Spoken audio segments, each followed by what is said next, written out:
건설안전기술입니다. 여러분 우선 볼 때 이것이 꽉 차 보이는 것 같지 않습니까? 왜? 항상 제가 이야기했습니다. 건설안전기술은 종합장이다. 정말 첫 번째 강부터 조금이라도 부족했다면 여기서 모든 것을 채우고자 하는 장이 바로 건설안전기술입니다. 이 건설안전기술은 교재상 6번째 편으로 구성이 되어 있는데요. 이 6번째 편은요, 우리 쭉 보시면 출제 비중표를 만들어 두었습니다. 우리 이런 말이 있습니다. 서울을 가더라도 돌아서 가든지 또는 지름길로 가든지 서울만 가기만 가면 되냐 그랬는데 그렇지 않습니다. 반드시 서울을 갈 때 정상적으로 가급적 바른 길로 가급적 정상적인 길로 가야 되겠죠. 그래서 바르게 가야 된다. 그래서 돌아서 갈 필요가 없죠. 그래서 반드시 출제 비중에 따른 기준표를 한번 만들어 보았습니다. 그럼 실제 비중에 따른 기준표를 보기 전에요. 과연 출제 기준이라든지 NCS 기준은 어떻게 되어 있냐 하면 이렇게 7개 장으로 구성이 되어 있습니다. 특히 아마도 이 출제 기준표를 만드시는 분들도 아마도 행운을 주기 위한 7번째 장을 만드신 것 같아요. 그래서 왜 제가 또 이런 말씀을 드리냐.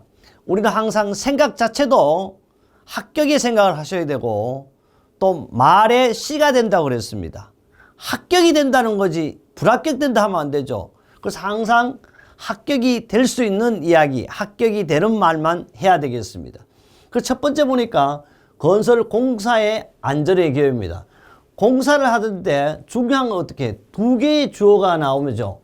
건설공사와 안전입니다. 건설공사를 하더라도 안전을 해야 된다.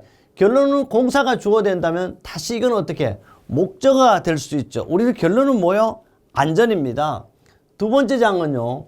건설 공구 및 장비입니다. 그래서 장비라는 것이 워낙 광범위하니까 이 장비 자체를 기계라 이렇게 구분해서 출제 기준상에 만들어 두었습니다. 그 다음에 양중 및 해체 공사의 안전이에요. 원래 양중기라는 것은 양쪽으로 물건을 들거나 내리거나 하는 거 양쪽이에요. 그래서 양수, 손으로 2가지 손을 양수, 양쪽 손을 말해.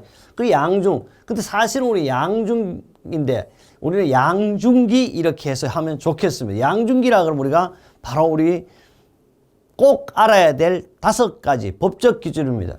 특히 이 6번째 편의 건설안전기술은요. 대부분 90% 이상이 산업안전보건기준에 관한 규칙입니다. 그러나 제가 실제 이 책을 쓸 때는 좌우 날개의 건설안전의 기준에 관한 규칙을 만들어 두었고 실제 본문에는 학문적인 내용으로 구성되어 있습니다. 이번 강의할 때마다 꼭 필요한 부분만 하도록 하겠습니다. 엄청난 양이 많습니다. 그 다음에요. 해체입니다. 해체공사의 안전입니다. 그럼 실제 양중과 해체공사 역시 목적은 뭐죠? 안전입니다. 2개의 주어가 있어요. 양중기와 해체공사에 대한 안전을 하는 겁니다. 4번째입니다. 사실 이쪽이 비중이 가장 높아요. 우리는 문제는 뭡니까? 이런 재해가 발생하기 때문에 그렇습니다. 재해를 발생하는데 재해가 나지 않게 하는 것, 사전에 예방하는 것이 바로 안전대책이죠.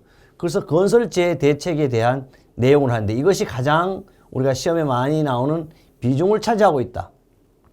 그 다음에 건설 가시설물 설치 기준입니다. 우리 건설에 대해서도요. 실제 본공사가 하는 게 아니고 뭡니까? 가시설물이에요. 필요 없는 공사를 해야 돼요. 본공사가 완전히 시작되면 이 가시설물을 어떻게 안전시설로 생각하는 거예요. 그 다음에 완료가 되면 어떻게 합니까? 이거는 본공사까지 다 끝나면 준공공사가 떨어지면 우리 가시설물을 철거해야 되죠. 그래서 이런 문제가 발생하는 것이 바로 우리는 건설공사입니다. 그 다음에 6번째는요. 건설 구조물입니다. 이 구조물에 할 때 공사에 대한 안전 내용을 다루는 것이 바로 우리는 구조물 공사 안전이고요. 마지막으로 7번째 역시 운반이나 하역 작업을 할 때도 역시 우리는 안전입니다. 역시 이 내용은 1장부터 7개 장 모두가 산업안전보건기준에 관한 규칙이 몇 퍼센트? 90%다 이런 말씀을 드렸습니다.